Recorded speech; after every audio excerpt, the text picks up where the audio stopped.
ஜாம்பவான் நேயர்களுக்கு வணக்கம். நான் உங்க தீபிகா. இன்னைக்கு நிகழ்ச்சியில நம்ம எதை பத்தி பார்க்க போறோம் அப்படின்னு பாத்தீங்கன்னா 2026 2027 ஆண்டிற்கான தமிழக அரசின் பட்ஜெட் சட்டமன்ற கூட்டத்தொடர் கடந்த ஆகஸ்ட் 5ஆம் தேதியிலிருந்து நடைபெற்று கொண்டிருக்கு. இதுல மக்களுக்கு நிறைய திட்டங்களை அறிவிச்சிட்டு இருக்காங்க.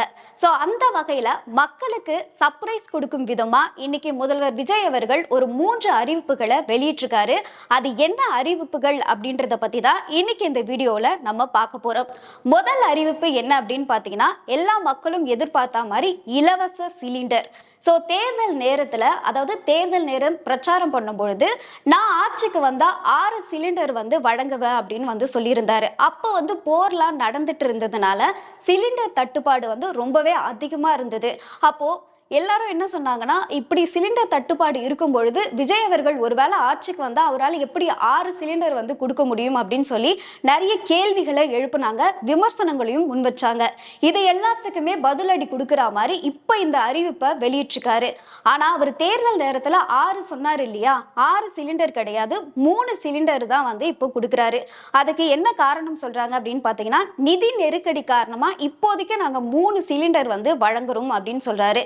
இந்த 3 சிலிண்டருமே எல்லா குடும்பத்தினருக்கும் கிடைக்குமா அப்படின்னு கேட்டா கிடையாது. இதுக்கு ஒரு கேட்டகரி இருக்கு. இந்த கேட்டகரியில நீங்க இது இருந்தா மட்டும்தான் உங்களுக்கு இந்த 3 இலவச சிலிண்டர் கிடைக்கும். உங்களுடைய ஆண்டு வருமானம் 2.5 லட்சமா இருக்கணும். 2.5 லட்சத்துக்கு மேல இருந்தது அப்படின்னா இந்த சிலிண்டர் உங்களுக்கு கிடைக்காது. சிறு குறு விவசாய குடும்பங்களுக்கு இந்த சிலிண்டர் கிடைக்கும். மாற்றுத்திறனாளிகளுக்கும் திருநங்கைகளுக்கும் இந்த 3 சிலிண்டர் இலவசமா கிடைக்கும். இப்போ எதிர்கட்சிகள் என்ன குற்றச்சாட்டு வைக்கிறாங்க அப்படின்னா, தேர்தல் நேரத்துல 6 சிலிண்டர் கொடுக்குறேன்னு சொன்னாரு, அதை கொடுக்கல. அதே போல இது நடுத்தர குடும்பத்தினருக்கு பயனளிக்கும் விதமா இந்த திட்டம் இல்ல. 2.5 லட்சம் தான் அந்த வருமானம் இருந்தாதான் உங்களுக்கு கிடைக்கும் அப்படின்னா நடுத்தர குடும்பத்தினர்னால இதனால எப்படி பயன்பெற முடியும்? சோ இது நடுத்தர குடும்பத்தினருக்கு மிகப்பெரிய ஏமாற்றமா இருக்கு அப்படின்னு சொல்லி எதிர்கட்சிகள்லாம் குற்றச்சாட்டு வைக்கிறாங்க. சோ அடுத்த ஒரு அறிவிப்பு என்ன அப்படின்னு பாத்தீங்கன்னா, ஃபர்ஸ்ட் சென்னைக்கு விமான நிலையம் வரும் அப்படின்னு சொன்னாங்க. அந்த விமான நிலையம் பரந்தூர்ல வரும் சொல்லியிருந்தாங்க. சோ இந்த திட்டத்தை முதல்ல விஜய் அவர்கள் கைவிட போறதா அறிவிச்சிருக்காரு. சோ இதுக்கு காரணம் என்ன அப்படின்னு பாத்தீங்கன்னா, சென்னை மிகப்பெரிய வளர்ச்சியை சந்திச்சுட்டு வருது. சென்னையில அதிக தொழிற்சாலைகள்லாம் வர ஆரம்பிக்குது. அது மட்டும் இல்லாம நிறைய முதலீடுகள்லாம் ஈர்க்கிறதுக்காக சென்னையை நோக்கி வெளிநாட்டுல இருந்து நிறைய பேர் வர ஆரம்பிக்கிறாங்க. வெளி மாநிலத்தில இருந்தும் நிறைய பேர் வர ஆரம்பிக்கிறாங்க. இப்படி வரக்கூடிய ஒரு சூழ்நிலையில மீனம்பாக்கத்தில் இருக்கக்கூடிய விமான நிலையத்துல பயணிகளுடைய எண்ணிக்கை ரொம்ப அதிகமா இருக்கு. சோ ஃபியூச்சர்ல ஒரு தட்டுப்பாடு ஏற்படக்கூடாது அப்படின்றதுக்காக 2வது விமான நிலையம் அமைக்கிறதுக்காக கடந்த ஆட்சியில பிளான் பண்ணியிருந்தாங்க.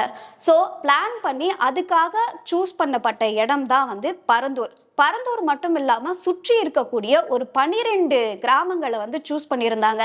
கிட்டத்தட்ட 1700 ஏக்கர் பரப்பளவுல இந்த விமான நிலையத்தை அமைக்கிறதுக்காக பிளான் பண்ணியிருந்தாங்க. சோ அங்க இருக்கக்கூடிய பகுதி மக்கள் என்ன சொல்றாங்க அப்படின்னா, இங்க விவசாய நிலங்கள் ரொம்ப அதிகமா இருக்கு, நீர்நிலைகளும் இங்க அதிகமா இருக்கு, குடியிருப்பு வாசிகளும் இங்க அதிகமா இருக்காங்க.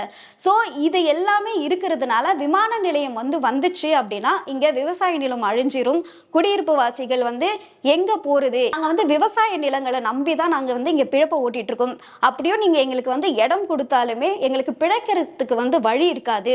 சோ இந்த இடத்துல விமான நிலையம் வரக்கூடாது அப்படின்னு சொல்லி கிட்டத்தட்ட 1000 நாளா போராட்டம் பண்ணிட்டு இருக்காங்க. 2 வருஷமும் 9 மாசங்களா அந்த மக்கள் போராட்டம் பண்ணிட்டு இருக்காங்க. சோ விஜய் அவர்கள் முதல்வரா ஆகிறதுக்கு முன்னாடியே ஜனவரி மாசம் 2025 பாத்தீங்க அப்படின்னா அந்த மக்களை சந்திச்சு அவங்களுடைய குறைகளை கேட்டறிஞ்சாரு. சோ இதற்கு அவர் அப்பவே எதிர்ப்புமே தெரிவிச்சாரு. சோ முதல்வரா ஆனதுக்கு அப்புறம் விஜய் அவர்கள் பரந்தூர் விமான நிலையத்தை பத்தி எதுவுமே பேசாம இருந்தாரு. அதை பத்தி எந்த ஒரு கருத்துமே தெரிவிக்காம இருந்தாரு. சோ இதனால எதிர்கட்சிகள் மக்கள் எல்லாரும் என்ன கருத்துக்களை தெரிவிச்சுட்டு வந்தாங்கன்னா, விஜய் அவர்கள் இதை பத்தி எதுவுமே பேசாம இருக்காரு, கடந்த ஆட்சியாளர்கள் போலதான் விஜய் அவர்களும் நடந்துப்பாரு, இதற்காக எந்த ஒரு நடவடிக்கையுமே எடுக்க மாட்டாரு அப்படின்ற ஒரு கருத்துக்களை தான் அவர் அவர் மேல வந்து வச்சுட்டு வந்தாங்க. ஆனா விஜய் அவர்கள் இப்போ இந்த திட்டத்தை கைவிடுறதா அறிவிச்சிருக்காரு. ஸோ அவர் சொல்லக்கூடிய விஷயம் என்ன அப்படின்னு பார்த்தீங்கன்னா, இப்போ நமக்கு விமான நிலையம் வந்து தேவைதான், ஆனா விவசாய நிலங்களையும் நீர்நிலைகளும் குடியிருப்பு வாசிகளையும் பாதிச்சு தான் அந்த இடத்துல விமான நிலையத்தை கொண்டு வரணும் அப்படின்னு சொல்லி அவசியம் கிடையாது அப்படின்னு சொல்றாரு. இதற்கு எதிர்க்கட்சிகள் என்ன சொல்றாங்க அப்படின்னா, இந்த விமான நிலையம் மட்டும் வரல அப்படின்னா மிகப்பெரிய பொருளாதார பின்னடைவை வந்து நம்ம சந்திப்போம். இதன் மூலமா வரக்கூடிய முதலீடுகள்லாம் வராது, தொழிற்சாலைகள் அமைக்கிறதுக்கெல்லாம் யாரும் வந்து முன் வர மாட்டாங்க. ஸோ இதனால பொருளாதார ரீதியாகவும் தமிழகம் வந்து பின்னடைவை சந்திக்கும். நீங்க ஒரு தவறான முடிவை வந்து எடுக்கிறீங்க அப்படின்னு சொல்லி சட்டமன்றத்துல அவங்களுடைய வாதத்தை வச்சாங்க. ஆனா அந்த வாதங்களை ஆளுங்கட்சி வந்து கேட்கவும் இல்லை. இப்போ எதிர்கட்சி வந்து இதை எதிர்த்து வெளிநடப்புமே வந்து பண்ணியிருந்தாங்க. ஸோ விஜய் அவர்கள் வைக்கக்கூடிய விஷயம் என்ன அப்படின்னு பார்த்தீங்கன்னா, ஆல்ரெடி 3ஆம் முனையம் பணிகள் வந்து நடந்துட்டு இருக்கு. அந்த பணிகள் நடந்துச்சு அப்படின்னா கிட்டத்தட்ட 35 மில்லியன் பயணிகள் கையாளக்கூடிய வகையில வந்து அது அதிகரிக்கும். ஸோ இது இன்னும் அதிகரிக்கிறதுக்காக வடமேற்கு பகுதியில் 20 மில்லியன் பயணிகளை கையாளக்கூடிய வகையில் 5வது முனையம் வந்து அமைக்கப்படும். அதற்கான ஆய்வுகளும் வந்து நடைபெற்று கொண்டிருக்கு அப்படின்னு சொல்லி அறிவிச்சிருக்காரு. அவருடைய நோக்கம் என்ன அப்படின்னு பார்த்தீங்கன்னா, விவசாயிகள் பாதிக்கக்கூடாது, நீர்நிலைகள் வந்து பாதிக்கக்கூடாது அப்படின்ற ஒரு நோக்கத்தை முன் வச்சுதான் இந்த திட்டத்தை வந்து கைவிடுறோம் அப்படின்னு சொல்லி அறிவிச்சிருக்காரு. பரந்தூர் மக்களுக்கு இது ஒரு மிகப்பெரிய சர்ப்ரைஸ் அப்படின்னு வந்து சொல்லலாம். ஸோ அடுத்த ஒரு அறிவிப்பு என்ன அப்படின்னு பார்த்தீங்கன்னா, இதுவுமே வந்து பல நாளா பெண்கள் எதிர்பார்த்த ஒரு அறிவிப்பு அப்படின்னு சொல்லலாம். விஜய் அவர்கள் ஆட்சிக்கு வந்த உடனே ஒன்று சிலிண்டரை எதிர்பார்த்தாங்களா, ஸோ அதை வந்து அறிவிச்சிட்டாரு. அடுத்து வந்து இலவச பயணம் எப்போது அப்படின்னு சொல்லி எல்லாருமே எதிர்பார்த்தாங்க. இந்த இலவச பயணத்தை பொறுத்த வரைக்கும் பார்த்தீங்க அப்படின்னா கடந்த ஆட்சியில் ஒரு மிகப்பெரிய விமர்சனத்துக்குள்ளாக்கப்பட்டது. ஏன்னா இலவச பயணத்தில் பெண்கள் பயணம் பண்ணும் பொழுது அந்த நடத்துனர்கள்லாம் வந்து தரைக்குறைவான வார்த்தைகளால் பெண்கள் வந்து ஓசி பஸ் தானே அப்படிலாம் சொல்லி கேலி பண்ணுறதா வந்து நிறைய பெண்கள் வந்து குற்றச்சாட்டு வச்சாங்க. எங்களுக்கு இலவச பேருந்தே வேண்டாம், அதுக்கு பதிலாக நீங்கள் வேற ஏதாவது நலத்திட்டங்களை வந்து பண்ணலாம் அப்படிலாம் வந்து சொல்லியிருந்தாங்க. ஸோ இந்த ஒரு திட்டத்தையே விஜய் அவர்கள் வந்து நான் வந்ததுக்கப்புறம் விரிவுபடுத்தப்படும் அப்படின்னு வந்து சொல்லியிருந்தாரு. இப்போ நீங்கள் வந்து ஒரு குறிப்பிட்ட பஸ்ஸில் மட்டும் தான் இலவசமாக பயணம் பண்ணிட்டு இருக்கீங்க, ஆனால் நான் வந்ததுக்கு அப்புறம் தமிழ்நாடு முழுவதும் இருக்கக்கூடிய பேருந்துகளில் உங்களால் இலவசமாக பயணம் பண்ண முடியும் அப்படின்னு சொல்லி ஒரு அறிவிப்பை வந்து வெளியிட்டிருந்தாரு. இதற்கு எதிர்க்கட்சிகள் சில விமர்சனங்களும் வச்சாங்க. ஆல்ரெடி வந்து போக்குவரத்து துறை வந்து ரொம்பவே நஷ்டத்துல போயிட்டு இருக்கு. இப்படி இருக்க சூழல்ல எல்லா பஸ்லயும் இலவசனா எப்படி அப்படின்னு சொல்லி இது வந்து சாத்தியமே இல்லை, இவர் வந்து ஆட்சியை பிடிக்கிறதுக்காக வந்து பொய் சொல்றாரு, அது போலலாம் வந்து குற்றச்சாட்டுகளை வச்சிருந்தாங்க.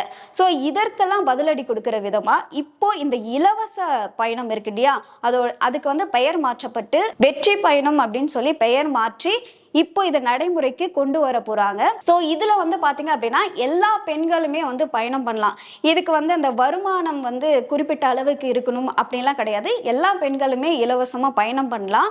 ஃபர்ஸ்ட்லாம் வந்து ஒரு குறிப்பிட்ட பஸ்ல மட்டும் தான் உங்களால பயணம் பண்ண முடியும். இப்போ வந்து டீலக்ஸ், எக்ஸ்பிரஸ், அப்புறம் வெளி மாவட்டங்களுக்கெல்லாம் போவாங்க இல்லையா, அந்த பேருந்துகளில் கூட நீங்க வந்து இலவசமா பயணம் பண்ணிக்கலாம் அப்படின்னு சொல்லி இந்த ஒரு அறிவிப்பை வெளியிட்டிருக்காங்க.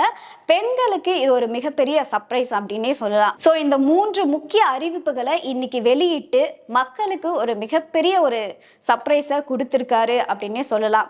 இந்த முக்கிய அறிவிப்புகளை பத்தி உங்களுடைய கருத்து என்ன? இது உங்களுக்கு நிஜமாவே பயனுள்ளதா இருக்கும் அப்படின்னு நினைக்கிறீங்களான்னு சொல்லி கமெண்ட் பண்ணுங்க.